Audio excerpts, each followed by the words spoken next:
मैं हूं शकील अहमद और आप देख रहे हैं न्यूज़ MX। संजय राउत को कल महाराष्ट्र में MP MLA कोर्ट से जमानत दे दी गई और जमानत देते वक्त ED के बारे में जो टिप्पणी की गई कोर्ट के जरिए, उसको लेकर सोशल मीडिया पर पूरी बहस छिड़ गई है। सरकार के ऊपर सवालात खड़े हो रहे हैं। जिस तरह से साफ तौर पर कोर्ट ने यह कहा है कि जिन चार्जेस में संजय राउत को गिरफ्तार किया गया है वो सरासर लॉ एंड ऑर्डर के खिलाफ है, कानून के खिलाफ है, उसमें गिरफ्तारी बन ही नहीं सकती। और यह भी कहा है कि एक विवाद को लेकर के मनी लॉन्ड्रिंग का केस बनाना यह पूरी तरह से कानून के खिलाफ है। आपको कानूनी विशेषज्ञों से इस तरह के केसेस में राय लेनी चाहिए थी। इस टिप्पणी के बाद भी ED जो है उसने सबक नहीं लिया और हर चंद कोशिश की गई कि संजय राउत को जेल से बाहर ना आने दिया जाए। उसके लिए ED ने कोर्ट से यह अपील की कि आप इस बेल पर स्टे लगा दें। हाई कोर्ट पहुंच गई, आनंद फानंद में ED हाई कोर्ट पहुंच गया और हाई कोर्ट में पहुंच करके यह कहा कि संजय राउत को जेल से बाहर आने के लिए स्टे कर दिया जाए। इस ऑर्डर को स्टे कर दिया जाए जो MP MLA कोर्ट ने ऑर्डर दिया है, उस ऑर्डर को के ऊपर संजय राउत को बाहर ना आने दिया जाए। लेकिन गनीमत जानिए, हाई कोर्ट ने ED की इस दरख्वास्त पर इनकार कर दिया और यह कहा कि हम इस तरह का फैसला नहीं दे सकते, हम जमानत पर रोक नहीं लगा सकते। उसके बाद आज फिर ED पहुंची है हाई कोर्ट और अब बेल को कैंसिल करने की बात कही जा रही है। उसको लेकर के याचिका लगाई गई है, लेकिन उस पर भी यह बात सामने आ रही है कि उसको सुनवाई के लिए हाई कोर्ट ने एक्सेप्ट नहीं किया है और निचली अदालत जाने के लिए कहा गया है। तो आप अंदाजा लगाइए किस तरह से तमाम कानून को ताक में रख के सरकार अपने विरोधियों के खिलाफ अपने तोतों का इस्तेमाल कर रही है, चाहे वो CBI हो, चाहे वो ED हो या इसके अलावा इनकम टैक्स और बहुत सारी जो सरकारी एजेंसियां हैं सेंट्रल की, उनका इस्तेमाल लगातार अपने विरोधियों के खिलाफ, उन लोगों के खिलाफ जो सरकार की गलत नीतियों के खिलाफ आवाज उठाते हैं या फिर किसी राज्य में अगर वो सरकार बनाने की कोशिश करते हैं तो उसमें अड़चने लगाते हैं। ऐसे लोगों के खिलाफ लगातार इस तरह का ऑपरेशन चल रहा है, लेकिन उस पर ना तो कोर्ट के जरिए कोई सवाल किया जाता है और ना ही गोदी मीडिया किसी तरह की कोई उस पर चर्चा करती है।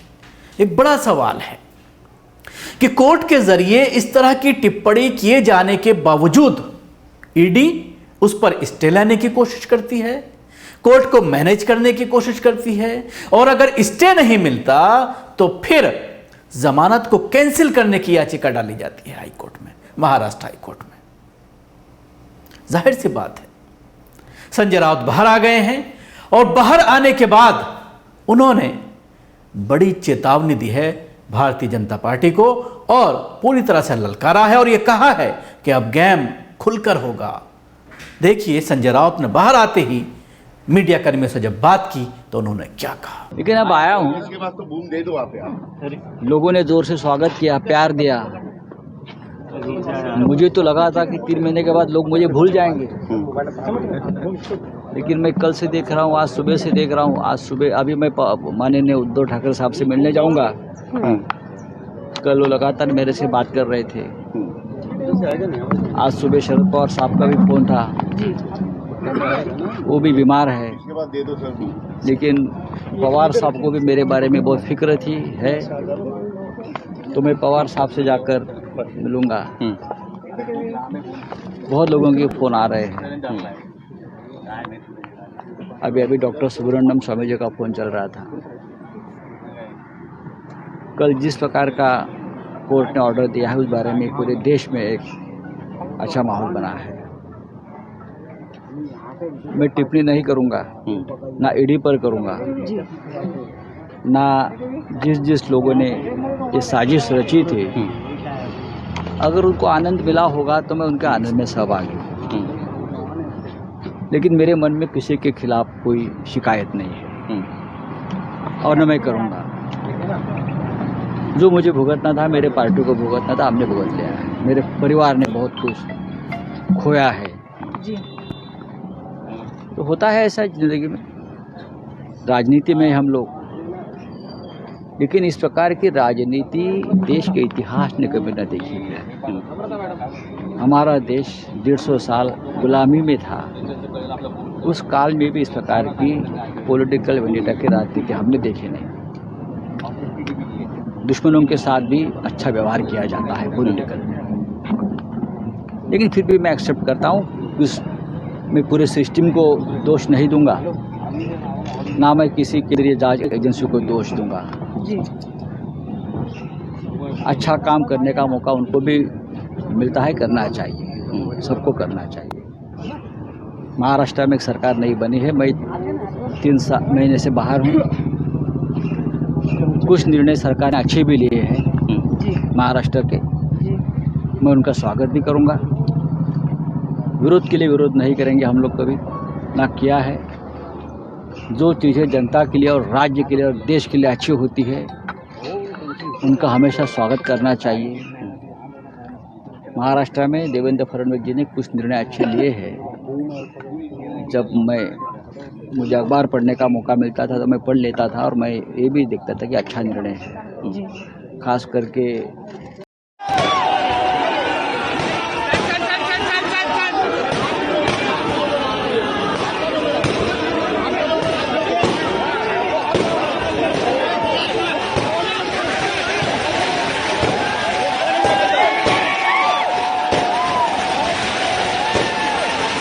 तो देखा आपने किस तरह से राउत हालांकि बहुत एहतियात से बोल रहे हैं, कहीं ना कहीं वो फूक फूक के कदम रख रहे हैं। इस बाइट के अंदर तो यही नजर आ रहा है, क्योंकि सरकार के अच्छे कामों की बात भी वो कर रहे हैं। महाराष्ट्र सरकार के जरिए कुछ अच्छे काम किए गए हैं, उनकी भी तारीफ कर रहे हैं, लेकिन खुलकर जिस तरह से बोलना चाहिए उस तरह से बोलते हुए नजर नहीं आ रहे हैं। तो कहा जा सकता है कि 3-4 महीने जो जेल के अंदर रहे हैं, उससे कहीं ना कहीं एक बदलाव संजय राउत के अंदर इस बॉडी लैंग्वेज से नज़र आ रहा है, और एक डर उनकी बात में नज़र आ रहा है, क्योंकि वो खुलकर बोलने के लिए जाने जाते हैं। ट्विटर पर जिस तरह से वो खुलकर के भारतीय जनता पार्टी की नीतियों पर, और जब सरकार बदली जा रही थी महाराष्ट्र में, उस वक्त जिस तरह से वो खुलकर सामने आए थे, उसके बाद लगातार वो भारतीय जनता पार्टी के निशाने पर थे। प्रधानमंत्री नरेंद्र मोदी और गृह मंत्री अमित शाह के निशाने पर थे, और उनको सबक सिखाने के लिए जिस तरह से ईडी का इस्तेमाल किया गया, और उसके बाद ईडी की जो टिप्पणी है जमानत देते वक्त, वो ये दर्शाती है कि किस तरह का खेल अपने दुश्मनों के खिलाफ भारतीय जनता पार्टी कर रही है। महाराष्ट्र के पात्रा चौल स्कैम में आरोपी बनाए गए राज्यसभा सांसद संजय राउत को बेल पर जेल से रिहाई मिल गई है। एमपी एमएलए कोर्ट ने संजय राउत की बेल मंजूर करते हुए कई अहम टिप्पणियां भी की हैं। स्पेशल जज एमजी देशपांडे ने संजय राउत और परवीन राउत की गिरफ्तारियों को अवैध बताते हुए कहा है कि ईडी उन लोगों को गिरफ्तार कर सकती है जो मामले में मुख्य आरोपी हैं। यही नहीं, जज ने कहा है कि ईडी का स्टैंड इस केस में मुख्य आरोपी की पहचान को लेकर बदलता रहा है। अदालत ने यह भी कहा है कि मनी लॉन्ड्रिंग के नाम पर निर्दोष लोगों को विवाद में नहीं घसीटा जा सकता। संजय राउत को मिली बेल का ईडी ने सेशन कोर्ट में भी विरोध किया, लेकिन वहां से भी उसे निराशा हाथ लगी। इसके बाद बुधवार शाम को ईडी ने मुंबई हाई कोर्ट में अर्जी दाखिल की थी, लेकिन उच्च न्यायालय ने संजय राउत की रिहाई पर रोक से इनकार कर दिया। हालांकि अदालत ने आज ईडी की अर्जी पर सुनवाई की बात कही है। अदालत ने कहा है कि संजय राउत की बेल पर एमपी एमएलए कोर्ट ने 1 महीने पहले फैसला लिया है। ऐसे में आप हमसे ये उम्मीद क्यों करते हैं कि पूरे मामले को समझे बिना ही हम फैसला ले लें। अदालत ने संजय राउत के अलावा मामले के सह आरोपी परवीन राउत को भी बेल दे दी है। परवीन राउत पर आरोप है कि वे संजय राउत के लिए काम कर रहे थे और अवैध तौर पर इस परियोजना के हिस्से को बेच दिया। संजय राउत को इस केस में 102 दिनों की जेल के बाद रिहाई मिली है, जिससे शिवसेना के उद्धव ठाकरे गुट में जश्न का माहौल है। उद्धव ठाकरे गुट संजय राउत की रिहाई को सत्य की जीत के तौर पर दिखा रहा है। बुधवार को उद्धव ठाकरे ने बेल के फैसले के तुरंत बाद संजय राउत से बात की थी और फिर उनसे मुलाकात करने भी पहुंचे। शिवसेना नेता संजय राउत मनी लॉन्ड्रिंग मामले में कोर्ट से जमानत मिलने के बाद जेल से बाहर आ गए हैं। कोर्ट की ओर से उन्हें आज ही जमानत मिली थी। ईडी की ओर से 1 अगस्त को गिरफ्तार किया गया संजय राउत को 3 महीने बाद जमानत मिली। संजय राउत को 2 लाख के मुचलके पर जमानत दी गई है। ईडी की तरफ से फैसले पर स्टे की मांग की गई थी, लेकिन अदालत ने मांग को खारिज कर दिया था। ईडी ने कोर्ट के फैसले के खिलाफ अपील करने के लिए समय मांगा था, जिसे अदालत ने स्वीकार नहीं किया। अदालत ने एजेंसी को शिवसेना नेता की गिरफ्तारी को लेकर फटकार भी लगाई थी।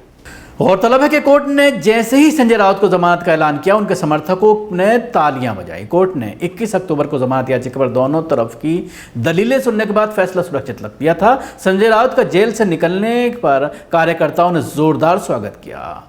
भांडुप में घर पहुंचने के बाद संजय राउत का भव्य स्वागत किया गया। वह बाकायदा मंच बनाया गया और बैनर पर लिखा था सत्यमेव जयते। इस अवसर पर हजारों शिव सैनिक वहां उपस्थित थे और पटाखे फोड़कर जश्न मनाया गया। संजय राउत ने इस अवसर पर बोलते हुए कहा है कि 100 दिन बाद भी सभी ने मुझे याद किया, इसलिए मैं सभी का आभारी हूं। मुंबई ही नहीं, पूरे महाराष्ट्र के शिव सैनिक खुश हैं। यहीं से मुझे गिरफ्तार कर ले जाया गया था। तब मैंने कहा था कि मरना पसंद करूंगा, लेकिन शरण नहीं जाऊंगा। 3 महीने में शिवसेना को तोड़ने और बर्बाद करने का प्रयत्न किया गया, लेकिन शिवसेना टूटी नहीं। ये बुलंद शिवसेना है, मशाल जल चुकी है। मुझे गिरफ्तार कर उन्होंने सबसे बड़ी गलती की है, ये अब उन्हें पता चलेगा। कोर्ट ने अपने आदेश में कहा है कि मेरी गिरफ्तारी अवैध है। मेरी गिरफ्तारी का आदेश दिल्ली से आया था कि उसे अंदर डाले। हमारी सरकार आएगी, मुझे कितनी बार भी गिरफ्तार करो, मैं शिवसेना नहीं छोड़ूंगा। गद्दारों को बाला साहब का नाम लेने का अधिकार नहीं है। मुंबई अपने कब्जे में लेने के लिए शिवसेना को तोड़ने का प्रयत्न किया गया। जब मुझे गिरफ्तार किया गया, सब रोए थे, लेकिन अब कोई नहीं रोएगा। अब लड़ेंगे। मुझे 103 दिन जेल में रखा गया है। अब 103 विधायक चुनकर लाएंगे। मेरी गिरफ्तारी से शुरुआत हुई है, अब मैं छूट गया हूं, अब रुकना नहीं है। ये बयान आपने देखा संजय राउत का, जिस तरह से उन्होंने पूरी तरह से चेतावनी दी है और ये कहा है कि अब वो रुकने वाले नहीं है। 103 दिन जो जेल में रखा गया है, 103 दिन की इवज में वो 103 विधायकों को पहुंचाएंगे सदन तक और अपनी सरकार बनाएंगे। इसके साथ ही उन्होंने कहा कि ये ऑर्डर दिल्ली से दिया गया था और ज़बरदस्ती मेरी गिरफ्तारी की गई थी, किसी को नहीं बख्शूंगा, अब बदला लेने का वक्त है। तो देखा आपने जिस तरह से शिवसेना के इस नेता के तेवर सख्त नज़र आ रहे हैं और सरकार को सबक सिखाने की बात इनके ज़रिए कही जा रही है। शुक्रिया आपको। हमारी कोशिश कैसे लगी ज़रूर बताएं। हमारे यूट्यूब चैनल को सब्सक्राइब करना ना भूलें। इसके साथ ही बेल आइकन जरूर दबाएं। अगर आप ये वीडियो फेसबुक पर देख रहे हैं तो पेज को लाइक करें, उसके साथ ही फॉलो भी करें। धन्यवाद।